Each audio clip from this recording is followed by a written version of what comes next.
عرض سلام و درود، ادب و احترام به همه شما همراهان بی‌نهایت عزیز و بسیار گرامی. خیلی خوشحال هستیم که شما با ما هستید و همه وقت موضوعهای ما را پیگیری میکنید. و حالا من خواستم راجع به یکی از شخصیت‌های بسیار مهم و شناختی امروز جهانی، ریچارد برانسون، برای شما کمی معلومات دهم و درباره یکی از سیرخواننده‌ترین کتاب‌های او، دیر نکن انجامش بده، مختصر گفته گذارم. نخست میخواهم بگویم که ریچارد برانسون نفری است که از یک دانشجوی عادی که با تأسیس یک روزنامه با نام استودنت تأسیس داد و در زمینه یک روزنامه عادی توانست که بهترین و امروز یکی از بزرگترین شرکت‌های هواپیمایی، شرکت‌های سیاحی در آسمان با واسطه کره‌های هوایی و عموماً میگویند که این روز زیاده از 500,000 مشتری در شرکت‌های او فعالیت میکنند. بگویم که ریچارد برانسون یکی از ثروتمندترین افراد امروز جهان به شمار می رود و بسیاریا از او خواهش نمودند که آن همه تجربه، آن همه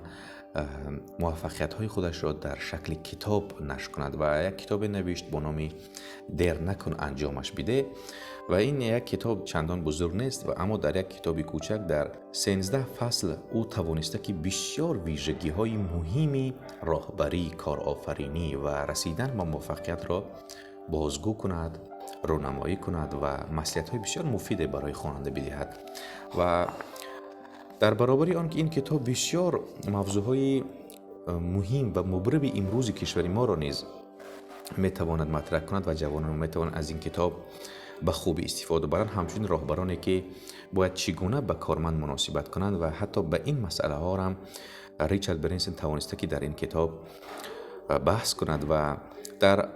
آخر این سخن با چند واژه بسیار مهم ریچارد برانسون اشاره میکرد و آن رو من میخوام حالا پیشکش شما عزیزان گردانم که او میگوید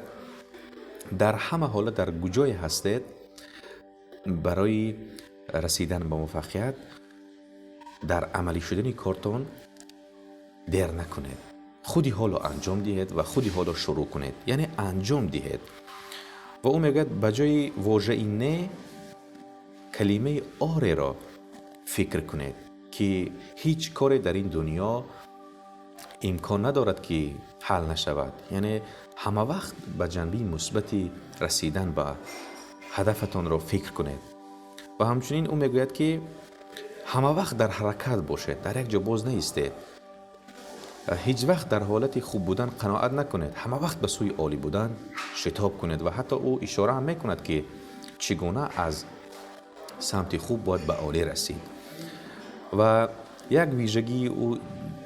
این است که او میخواهد که هر نفری که کار را آغاز نموده است باید جداً تلاش کند، بدون وقت، بدون استراحت، حتی شب نشینی ها و مثلا فراغت را کم کند و پیوسته در فعالیت باشد، پیوسته کوشش کند. یعنی او میگوید که هر انسان باید هدفی داشته باشد و به دنبال هدف باید گشت. همچنین او میگوید که هر نفر حق دارد که بسیار خرسندی کند، شادی کند و اما در چارچوب کاری، در سمت فعالیت کاری البته تفاوت ایجاد کنید، بر پای خود بایستید، وفادار باشید، غنی و با شکوه زندگی کنید. بدون کار میگوید درآمدتان هیچ است و هرچند درآمد داشته باشید اما یک کسب و شغل و هدفی نداشته باشید، این همه هیچ است. و عموما درباره این گونه موضوعهای بسیار جالب در همین کتابی دیر نکن انجامش بده از ریچارد برانسون میتوانید آگاهی پیدا کنید و ما باوری کامل داریم که با این کتاب شما زندگیتان را، مسیر زندگیتان را تغییر میدهید و بسیار ایده های خوب به سرتان می آید بعد مطالعه این کتاب. و بیهوده نیست که این کتاب یکی از سیرخواننده‌ترین کتاب‌های امروز جهان به شمار می رود و خوشبختانه این کتاب امروز به زبان تاجیکی دسترس است و این کتاب امروز در تمام دکان‌های کتاب فروشی موجود است. و کوتاهی سخن در خلاصه این کتاب ریچارد برانسون بسیار کلیدی دارد که میگوید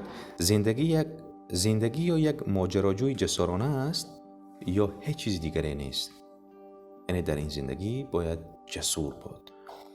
و به شما مطالعه خوش آرزومندم و باوری کامل دارم که از خواندن این کتاب هیچ وقت پشیمان نخواهید گردید.